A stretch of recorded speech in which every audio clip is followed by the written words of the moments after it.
নমস্কার বন্ধুরা, আমি মানস বিশ্বাস। দ্য বং ইন্সপিরেশন ইউটিউব চ্যানেলে তোমাদের সবাইকে স্বাগত জানাই। আশা করি তোমরা সবাই সুস্থ আছো এবং ভালো আছো। তা অন্নপূর্ণা ভাণ্ডার নিয়ে আজকে আমি দুটো আপডেট তোমাদেরকে দেবো। এক, তোমাদের কত টাকা করে এই মাসে ঢুকবে, এবং আরেকটা যে বিষয়, বিভিন্ন ব্লক থেকে বা বিভিন্ন মিউনিসিপ্যালিটি থেকে তোমাদের কিন্তু অনেক লিস্ট প্রকাশিত হচ্ছে, তোমরা দেখতে পাবে। সেখানে তোমাদের কাদের পেমেন্ট অ্যাপ্রুভ আছে, কাদের পেমেন্ট তোমাদের একদম রিজেক্টেড আছে, ঠিক আছে, এবং কাদের নট অ্যাপ্রুভ আছে অর্থাৎ পেন্ডিং আছে, সেগুলো নিয়ে তোমরা অনেকে কথা বলছো। তা সেটা নিয়ে বলবো, তো তোমরা ভিডিওটা শেষ পর্যন্ত দেখো, সংক্ষেপে ভিডিওটা করে দেবো আমি। তা তোমাদের অন্নপূর্ণা ভাণ্ডারের যারা আগের 2 মাসে টাকা পাওনি, তোমরা কেউ ভেবো না এই মাসে তোমরা একবারে 3 মাসের টাকা পাবে। তোমরা কিন্তু এই মাসে মাত্র 3,000 টাকায় কিন্তু পাবে, অর্থাৎ এই মাসের টাকায় তোমরা কিন্তু পাবে 3,000 টাকা পাবে। তোমাদের কিন্তু কোনো জায়গায় বলা হয়নি যে 6,000 টাকা করে তোমাদের দেওয়া হবে বা 9,000 টাকা করে তোমাদের দেওয়া হবে।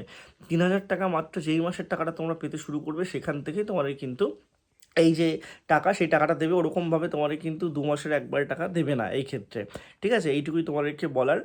আর বিভিন্ন জায়গায় বিভিন্ন রকমভাবে তোমরা দেখতে পাচ্ছ স্ট্যাটাস পেন্ডিং, স্ট্যাটাস রিজেক্টেডের যে লিস্টগুলো, আমি তোমাদের বারে বারে অনেকবার বলেছি, এবং আমি কেন, সবাই বলছে যারা এটা নিয়ে ভিডিও করছে, যে তোমাদের কিন্তু বিডিও অফিসে গিয়ে বা মিউনিসিপ্যালিটিতে গিয়ে তোমাদের যে অ্যাপ্লিকেশন স্ট্যাটাস, তোমাদের যে অনলাইনে ফর্ম ফিল আপটা করেছিলে তার যে একটা আইডি ছিল, অ্যাপ্লিকেশন আইডি, সেই আইডিটা নিয়ে এবং তোমার আধার কার্ডটা নিয়ে যদি ওখানে যাও, তোমরা কিন্তু অবশ্যই সেখান থেকে জানিয়ে তোমাদের দেবে যে তোমাদের যে পেমেন্টটা সেটা কোন পর্যায়ে, পেমেন্ট বলছি কেন, অ্যাপ্লিকেশন স্ট্যাটাসটা তোমাদের কোন পর্যায়ে আছে।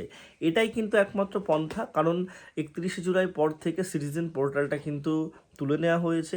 এখন কেউ নতুন করে আবেদন করতে পারছে না, ঠিক আছে। এবং তোমাদের যাদের যাদের অফলাইনে আবেদন করেছো, তোমরা অনলাইনে কোনো কারণবশত আবেদন করতে পারোনি, তোমরা যদি পঞ্চায়েতে জমা দাও বা মিউনিসিপ্যালিটিতে জমা দেয়, সেখানে গিয়ে তোমরা কথা বলো এবং সেখানে তোমাদের ফর্মটা দেখো কোন জায়গাটায় আছে, সেখানে তোমরা কথা বলে কিন্তু সেই জিনিসটাকে এগোতে পারো। তাছাড়া অনেক জায়গায় কিন্তু এরকম হয়েছে এখনও পর্যন্ত কোনো, যেমন আমার এদিকে বলছি, আমি নদিয়া জেলাতে থাকি, ঠিক আছে, আমি আমার ব্লকের কথাটা বলছি না। তা আমাদের এখানে কিন্তু কারোর কোনো ভেরিফিকেশন হয়নি এখনও পর্যন্ত, কারোর কোনো ফোন কল আসেনি, বাড়িতে কোনো আশাকর্মী আসেনি, কিছুই আসেনি। তার মানে কি এখানকার কেউ কোনো টাকা পাবে না? এখানকার কেউ যদি টাকা, তোমাদের জিনিসটা ভাবো একবার, যে ধরো একজন পেলো, দুজন পেলো না, তাহলে কেমন হুলুস্থুলুসটা বাড়বে। এরকম অনেক জায়গায় কিন্তু আছে যে কোনো ভেরিফিকেশনই হয়নি, সত্যিভাবেই ভেরিফিকেশন হয়নি। অনেকে হয়তো বুঝতে পারছো না, যাদের ভেরিফিকেশন হয়ে গেছে তারা ভাবছে যে ভেরিফিকেশন হয়তো হচ্ছে, আমরা মিথ্যে কথা বলছি, এবং যাদের ভেরিফিকেশন হয়নি এখনও, তারা জানে যে অনেক জায়গায় কিন্তু এখনও ভেরিফিকেশন হয়নি।